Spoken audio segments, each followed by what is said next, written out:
경기도 북부 쪽에 신혼살림 차리고 살고 있는 결혼 2년차 맞벌이 부부입니다.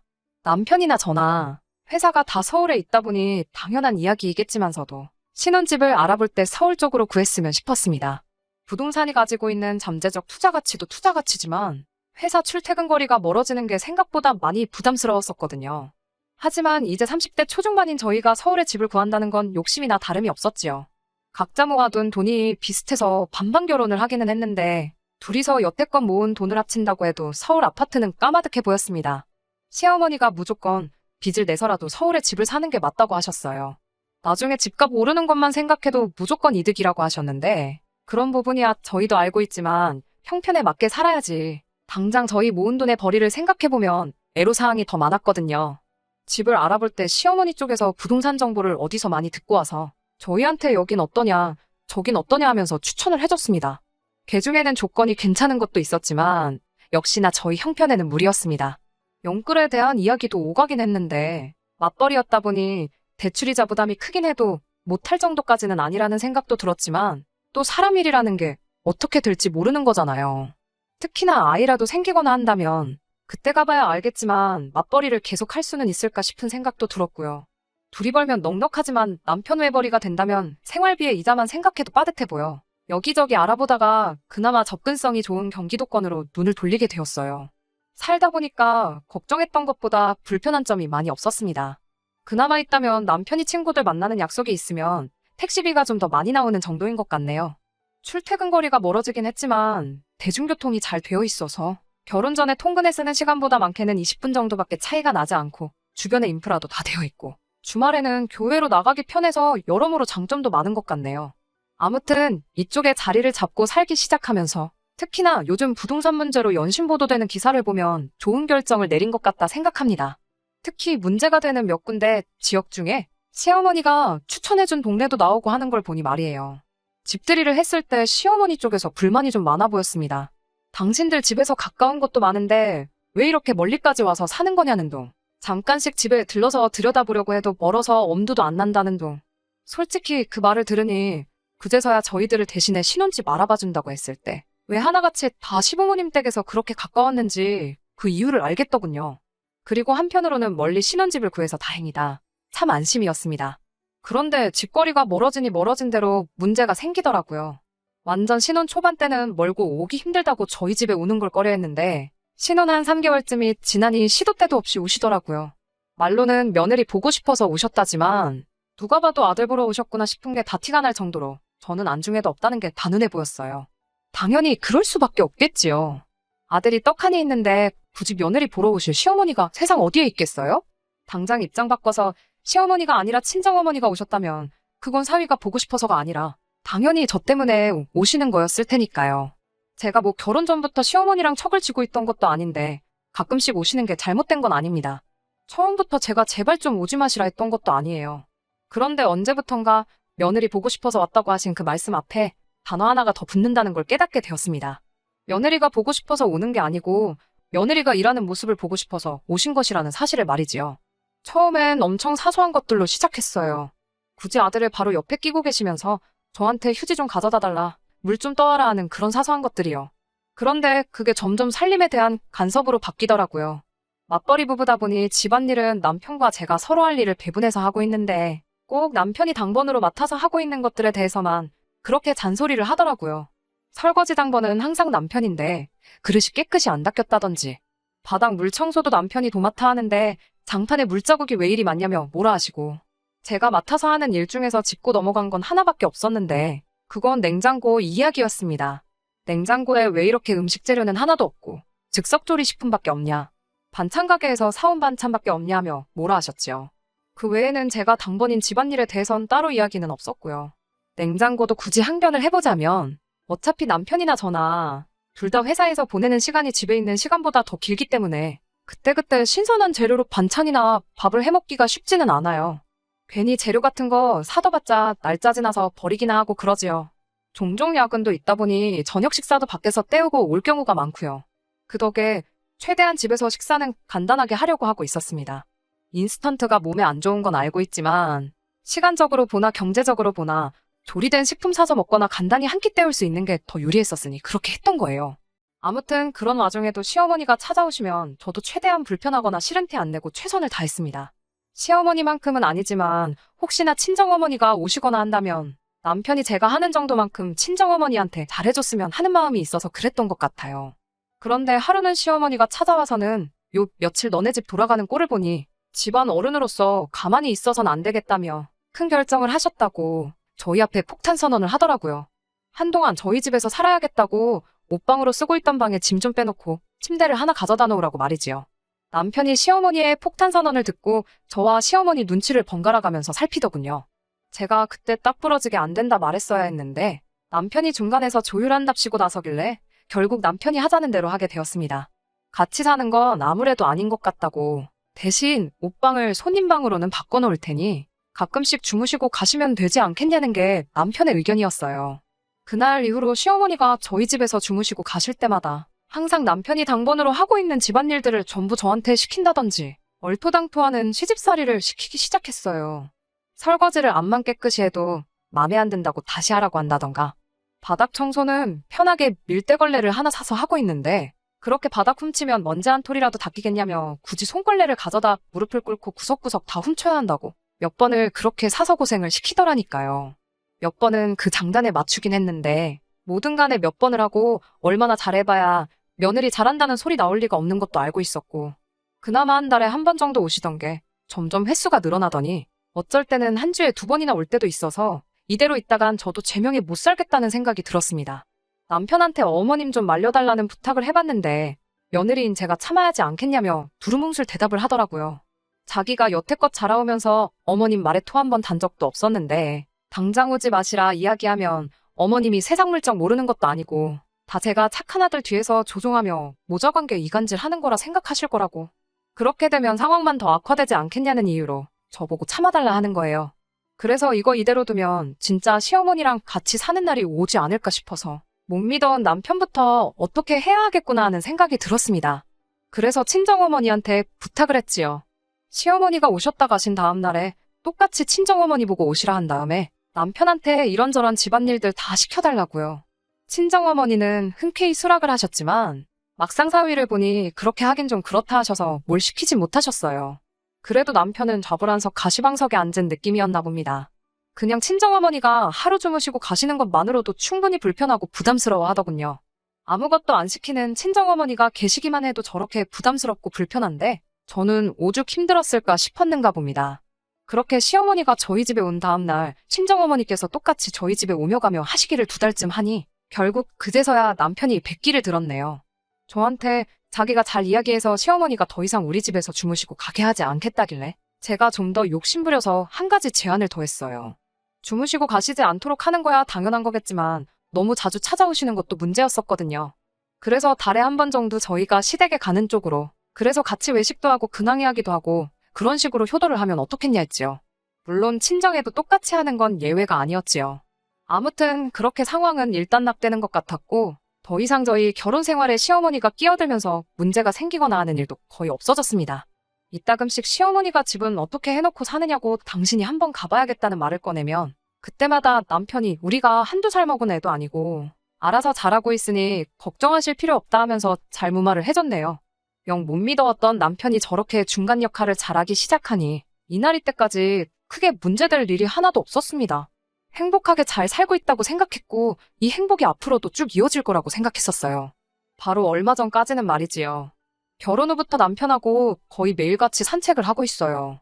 따로 헬스장에 간다거나 주말에 운동을 나가거나 하지 않기 때문에 건강을 생각해서 하고 있는 거였어요. 그런데 최근 들어 남편 행동이 조금 이상했습니다.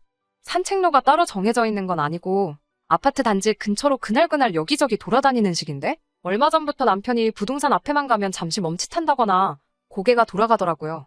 부동산 유리창에 붙은 금매전단을 보고는 골똘히 생각에 잠기거나 그러는 거예요. 저희가 2년 전에 집을 사긴 했는데 지금 사실 그때랑 비교해보면 집값이 조금 내려갔어요. 부동산 상황에 따른 어쩔 수 없는 가격 하락이고 어차피 집도 마음에 들고 하다 보니 최대한 신경 쓰려고 하지 않아요. 2천만 원 정도 더 내려갔는데 오히려 그때 시어머니가 추천해줬던 아파트만 두고 보면 거긴 억대로 떨어진 곳도 있으니 오히려 그 점이 다행이라 생각하고요. 저는 남편이 부동산 가격을 유심히 보는 게 가격이 내려간 게 안타까워서 그러는 건가 싶었거든요. 그런데 그게 아니라 다른 꿍꿍이 속이 있던 거였더라고요. 난데없이 저한테 통보하듯 말을 하더군요. 시부모님이 이쪽 동네로 이사 오기로 했다고요. 그제서야 그동안 산책하면서 부동산 앞에서 급매물에 그렇게 관심을 보이던 게 왜 그랬는지 알았습니다. 살아보니 서울보다 북적대는 거 없고 한적하지, 공기도 비교적 좋은 편이지. 집값도 서울과 비교해보면 저렴하니 현재 살고 있는 집을 정리해서 이쪽으로 이사 오면 노후자금 걱정도 끝이잖아요. 제가 봐도 단점 하나 보이지 않고 장점뿐인데 제가 쌍수를 들며 반길 것까진 아니지만 그렇게 결정했다 해도 반대는 안 했을 거예요. 하지만 저한테 상의 한마디도 없이 이 일을 몰래 진행했다는 게 어이가 없고 솔직한 심정으론 너무 서운하고 열이 받았습니다. 그리고 자세한 내막을 알고 나니 이 이사를 주도적으로 진행한 게 다른 사람이 아니고 남편이었다는 걸 알게 되었어요. 시어머니한테 이 동네가 얼마나 좋은지 설득하고 최근에 집값이 내려가기 시작하면서 급매물로 나오는 부동산 정보들 틈틈이 확인하고 있다가 시기적절할 때 시어머니를 이사시킨 거였지요. 심지어 집이 저희 집에서 걸어서도 오며 가며 할 정도로 가까웠습니다. 이쪽이 개발된 신도시는 아닌지라 작은 규모의 아파트들이 여기저기 뭉쳐있는 동네거든요. 다른 아파트이긴 한데 걸어서 5분 남짓 거리밖에 되지 않으니 따지고 보면 그냥 같은 단지에 살고 있다고 해도 무방할 정도로 가까운 거리였습니다. 당장 집이 가깝다 보니 모른 척하기도 정말 힘들었어요. 도배장판 하는 사람들이 오기로 했으니 저보고 이사갈 집에 가서 관리 감독을 하고 있으라던지부터 가구 같은 거 배달 오기로 한날에 집 지키고 있으라는 부탁까지 해오더라고요. 처음 한번 가주니까 당연한 건 줄 알고 계속해서 저만 시키길래 두 번째부터는 남편 보고 가 있으라고 보냈지요. 그러니 또 그 뒤부터는 귀신같이 멈추더라고요. 이 정도면 시댁이 가까워졌어도 버틸만하다 싶었는데 진짜 고통은 시부모님이 이쪽 동네로 완전히 이사를 들어오고 나서부터 시작되었습니다. 시어머니가 가까워지니 남편은 쪽수가 많아져 기세가 등등해진 건지 아니면 결혼하고 나서야 겨우 효자가 돼버린 건지는 모르겠네요. 아무튼 시부모님이 이사 오시고 나서부턴 저녁 식사를 매일같이 외식을 하게 되었습니다. 말씀드렸다시피 예시당초 집에서 밥도 잘 안 먹어서 저녁은 간단하게 때우곤 했습니다. 외식이 밖에서 사 먹는 거니 달라졌다 하기엔 조금 그렇긴 하지만 전과 비교했을 때 크게 달라진 점이 있었습니다. 모든 외식 자리에 시부모님이 함께하기 시작했다는 게 문제였어요. 저희야 간단하게 때우면 한 끼에 인당 10,000원 안 넘는 선에서 먹었거든요. 분식이나 김밥집도 자주 다녔고요. 그런데 시부모님과 같이 저녁 식사를 하게 되면서 메뉴는 점점 급이 올라가기 시작했어요.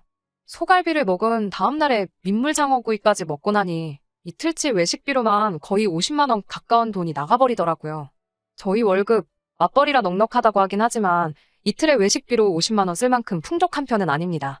더군다나 결혼한 지 2년이 지났으니 언젠가부터는 이세 계획도 세울 수도 있는데 조금이나마 아끼고 저금을 하는 게 맞지. 어쩌다 한번 기분 낼 때 먹을 만한 음식을 매일같이 먹고 있으니 한숨이 절로 나왔어요. 남편한테 이건 좀 아니지 않냐 한번 대파 싸우게 된 적이 있습니다. 그런데 남편이 오히려 적반하장으로 나오는 거예요. 부모한테 쓰는 돈이 아깝냐면서 제가 잘못된 거라 지적을 하더군요. 입장 바꿔 생각해보라면서 이게 우리 부모님이니까 그 돈이 아까운 거지. 장인 장모님이었으면 그 돈이 아까웠겠냐며 성질을 부리는 겁니다. 그게 갔긴 어디가 갔냐고 친정부모님하고 외식하는 거 그래봐야 어쩌다 한 번이지. 지금 내가 말하는 건 매일같이 어떻게 이렇게 외식을 하겠느냐고 따졌지요. 시부모님 대하기를 친정부모 대하듯이 하길 바래서 꺼냈던 말인 것 같은데 지가 생각해도 제가 하는 말이 틀린 말이 없어서 그런가. 씩씩대기만 하지 더 말은 못하더라고요. 아무튼 그때는 저나 남편 둘 사이에 그렇다 할 합의점을 찾지 못해 계속 다투다가 결국 경제권을 나눠 갖기로 결정했습니다. 이전에는 둘이 번 돈을 합쳐서 관리를 했다면 이제는 생활비를 제외한 각자 돈은 각자가 알아서 관리를 하기로요. 그러니 시부모님과 외식을 하는 건 남편 몫의 지출이 되게 되었고 그 덕에 한동안 외식하자는 이야기는 나오지 않았어요. 하지만 그 날을 기점으로 상황이 점점 악화되기만 했습니다. 하루는 퇴근하고 오니 시어머니가 저희 집에 이미 와 있더군요. 이 상황이 무언가 파악하기도 전에 꺼낸 한마디. 이제 왔냐고 하면서 밥이나 차려보라더군요. 네가 외식하는 게 싫다길래 집에서 먹는 건데 뭐가 문제냐는 식으로 나오는데 경제권을 각자가 알아서 관리하게 되면서 궁지에 처하게 된 남편이 시부모님을 무기로 꼼수를 부리기 시작했던 거지요. 그날 저희 집에서 저녁 식사 마치고 거실에서 TV 보다가 밤 11시가 넘어서야 집으로 돌아가시더군요. 남편한테 어디 한번 해보자는 거냐고 따져 물었더니 다 네가 원하는 대로 해주고 있는 건데 뭐가 문제냐며 저한테 오히려 큰 소리를 치네요. 참 이런 상황을 두고 뭘 어떻게 해야 하는 건지 싶습니다. 한 발 떨어지니 두 걸음 다가서는 상황이에요. 또 어떤 방법을 써서 떼어낸다 해도 날이 갈수록 악화가 되니 그냥 적당한 선에서 제가 항복을 해야 하는 게 맞는 건가 싶네요. 안녕하세요. 이렇게 후기로 다시 찾아뵙게 되었습니다. 결혼 2년 차에 시부모님이 저희 집 5분 거리에 이사와서 고민이라고 사연을 보냈던 쓰니입니다. 이렇게 저렇게 하라 의견 주신 분도 많고 제가 어떻게 지내는지 궁금해하시는 분들도 많아서 이렇게 다시 사연을 보내기로 결심을 했습니다. 일단 먼저 결론부터 말씀을 드려보자면 남의 편 남편과는 영원한 남이 되었어요. 처음에는 저도 그냥 적당한 선에서 넘어가려고 했습니다. 시모 입장에서도 매번 며느리가 어떻게든 이겨먹으려더니 한 번 버릇을 고쳐놓겠다고 더 저러는 거 아니냐는 주변 지인들의 충고를 들었고 저도 조금 양보를 해보기로 결심을 했었거든요. 집이 가까워진 건 어쩔 수 없지만 조금만 거리 두고 매일같이 찾아와 자식들 인생에 간섭을 좀 덜 하셨다면 그냥저냥 참고 지냈을 수도 있었을 거예요. 그런데 하나를 허락하니 두 개를 원하고 기어코 제 입에서 항복했다, 졌다 소리를 듣고 싶었었나 봐요. 매일같이 찾아와 저녁 식사 차려내라 이런 것도 문제였지만 더 큰 문제는 식사 마치고도 밤 11시가 될 때까지 저희 집에서 계속 머물러 있던 거였어요. 밥 차려다 바치는 것도 스트레스인데 힘들게 일 마치고 와서 집에서 편히 쉬지도 못하고 작정하고 눈칫밥을 먹이고 있었으니 말이지요. 이 사단을 만든 게 남편인데 제가 아무리 말해봐야 남편이 제 편을 들어줄 리는 만무했지요. 그래서 처음에는 저도 포기하고 어느 정도 양보해서 남편이 원하는 조건을 들어주려고 했어요. 일종의 항복선언을 하려던 거나 마찬가지였지요. 시부모님과 가끔씩 외식해서 좋은 것도 먹으러 다니고 하자고. 시집살이를 도무지 견딜 수가 없다고 했더니 남편이 하는 말이 가관이었습니다. 이게 무슨 시집살이냐 따지더군요. 네가 시댁에 들어가 살고 있는 것도 아니고 시부모님 모시고 살고 있는 것도 아닌데 그걸 왜 시집살이라고 표현을 하냐는 거예요. 또 그 입장 바꾸는 이야기를 들먹이면서 장인 장모님이 오시면 그걸 지가 처가살이 싫다고 표현한 거나 마찬가지 아니냐는 개논리를 펼치는 겁니다. 매일같이 보는 데다가 저녁도 같이 먹지 잠만 당신들 집에 가서 잔다고 해서 그게 시집살이가 아닌 건 아니잖아요. 그런데 남편은 끝까지 저를 엄살쟁이로 만들고 싶었던 것 같아요. 그래서 저도 더 참아선 안 되겠다 싶어서 퇴근하고 집에 가지 않고 매일같이 친정으로 향했습니다. 친정에서 시간을 보낼 수 있을 때까지 보내다 시부모님 집에 돌아갔을 쯤에서 집에 돌아왔어요. 그렇게 딱 3일을 했는데 남편이 저한테 지금 뭐 하자는 거냐고 묻더라고요. 그래서 제가 말했지요. 내가 친정에 짐 싸들고 간 것도 아니지 않냐고. 그리고 잠은 집에 돌아와서 자니까 이건 별거 하는 게 아니라고요. 시부모님 매일같이 와서 저녁 먹고 TV 보고 하는 게 좋은 것 같은데 효도가 하고 싶으면 너 혼자 하라고. 나는 너가 효도 다 하고 나서 집에 들어와 잠만 잘 거라고 한마디 했습니다. 그리고 나도 친정에 있으면서 내 부모한테 내가 직접 효도할 테니 니도 네 부모한테 그렇게 하고 싶은 효도 실컷 하라고 했어요. 그리고는 그 뒤로 매일같이 저는 퇴근 후 친정으로 향했고 잘 시간이 다 돼서야 집으로 들어가고 그랬습니다. 그런데 언젠가부터 생활비 계좌에서 돈이 조금씩 빠져나가더라고요. 어디다 쓴 건지 내역을 확인하니 동네 국밥집, 김밥집 이런 데서 9,000원, 7,000원 이렇게 긁히더라고요. 제가 딱 집으로 퇴근 안 하고 친정으로 향한 게 일주일밖에 되지 않았는데 그 사이에 남편이 시어머니한테 손절을 당한 거예요. 막상제가 없으니 집에 저녁 차려낼 사람도 없고 그런데 저녁 식사는 또 안 할 수가 없잖아요.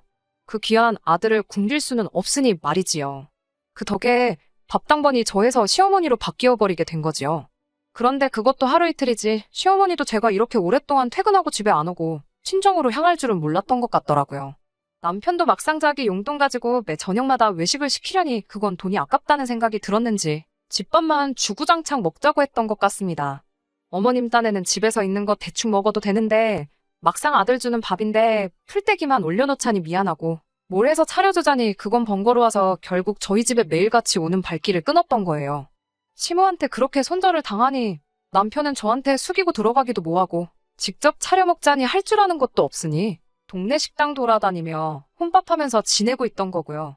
일부러 불쌍한 척 하려고 제가 내역을 알 수 있는 생활비 통장 카드 가지고 결제를 했던 거네요. 그런데 막상 상황이 이렇게 되니 남편이 불쌍할 것도 없었어요. 사실 지난 2년간, 아니 그 전에 결혼 준비할 때부터 답은 정해져 있었던 걸지도 모르겠다는 생각이 드는 겁니다. 시어머니는 애초에 처음부터 아들을 품에서 놓을 생각이 없었던 거고 남편 또한 기회가 된다면 어머니를 모시고 살고 싶어 하는 것 같다는 생각이 딱 드는 거예요. 그러니 결국 신혼집 방 하나 뺏어서 주무시고 가시는 게 막히고 나니 구태여 집 근처까지 이사를 왔던 거지요. 그런데 그런 계획에는 전부 제가 들어있던 거였고요. 일은 일대로, 잔소리는 잔소리대로 다 저 혼자 하고 들어야 했고, 효자 소리는 남편이 듣는 상황이었던 거예요. 뭐 애초에 시부모 봉양 잘한다고 효부 소리 듣고 살고 싶은 생각도 없었지만 말입니다. 그런 생각을 가지고 있는 즈음인데도 남편은 시모도 없는 빈집에 계속해서 늦게 들어오는 저를 두고 사과 한마디 없이 자존심만 세우고 있더라고요. 그때 생각이 든 게 이 사람 없이도 나는 충분히 행복하게 잘 살 것 같다는 마음이었습니다. 애초에 온갖 스트레스 받아가며 혹시 또 시모가 며느리한테 수발들게 시키지 않을까 하는 걱정을 끌어안고 사는 것보다 차라리 혼자 사는 게 낫겠다는 결심이 들더라고요. 그 결심이 섰을 때 드디어 퇴근 후 친정으로 향하지 않고 집으로 곧장 들어갔습니다. 제 마음은 아무것도 알 리가 없던 효자 남편은 일찍 들어온 저를 보고 제가 이제서야 백기를 들고 항복한 거라고 생각했나 보더라고요. 그 와중에도 남편은 그러니까 생활비로 가끔씩 시부모님하고 외식도 하고 그러면 자기도 시부모님이 매일같이 집에 오지 않게 잘 이야기를 해주겠다 이딴 소리를 짓거리는 거예요. 그런 남편 면전에다 대고 그냥 시부모님 매일같이 집에 모셔서 외식을 하든 임금님 수라상을 차려주든 알아서 하라고 했어요. 나는 오늘 이혼 서류 전해주러 왔을 뿐이라고 했지요. 자신만만해 있다가 이혼 이야기에 무너지던 남편 표정이 아직도 생각이 나네요. 아무튼 그날 제 짐 챙겨 나오고 결국 이렇게 이혼하게 되었습니다. 남편을 시부모님 집으로 내쫓고 나서 제가 그 집에 있는 방법도 있었지만 굳이 5분도 안 되는 거리에서 지내고 싶지도 않았고 교통 편하다고 하긴 했지만 서울에서 출퇴근하는 것만 하겠나 싶어서 친정으로 갔지요. 이혼하는 과정에서 남편이 어머님 아버님 돌아가시면 새로 산 아파트며 서울집 팔아서 남은 돈도 상당한데 그 돈이 다 우리들 거 되는 거니 꾹 참고 살자는 거예요. 어떻게 제 마음 돌리려 설득을 할 때도 저런 시도 안 먹힐 소리를 하는지. 100세 시대라는데 앞으로 30년은 더 걸릴 이야기 가지고 생색내지 말라고 했지요. 그렇게 식모대접 받으며 30년 살다가 나중에 내 자식 며느리한테 똑같이 대리효도 받는 게 당연하다고 생각하는 똑같은 사람 될 생각 없다 했습니다. 무슨 말을 해도 내 마음을 다시 돌릴 생각 없으니 변호사 선임해서 뜯어낼 수 있는 거 전부 다 뜯어내. 얼마 되도 않는 재산이나마 싹 다 털어가 버리기 전에 깔끔하게 이혼하자고 해서 결국 이혼하게 되었습니다. 그렇게 된 지가 벌써 3개월이 지났는데 후회는 남지 않고 여전히 잘 내린 결정이라는 생각이 드네요. 사람 일이 어떻게 될지 모르니 제가 앞으로 다른 가정을 꾸릴지 평생 혼자서 지내게 될지는 모르겠네요. 하지만 적어도 제 주관 지키며 꿋꿋하게 잘 살아갈 생각입니다. 끝까지 들어주셔서 감사합니다. 오늘의 사연은 여기까지입니다. 구독과 좋아요, 알람 설정 부탁드리고 더 좋은 사연으로 다시 찾아뵙겠습니다. 감사합니다.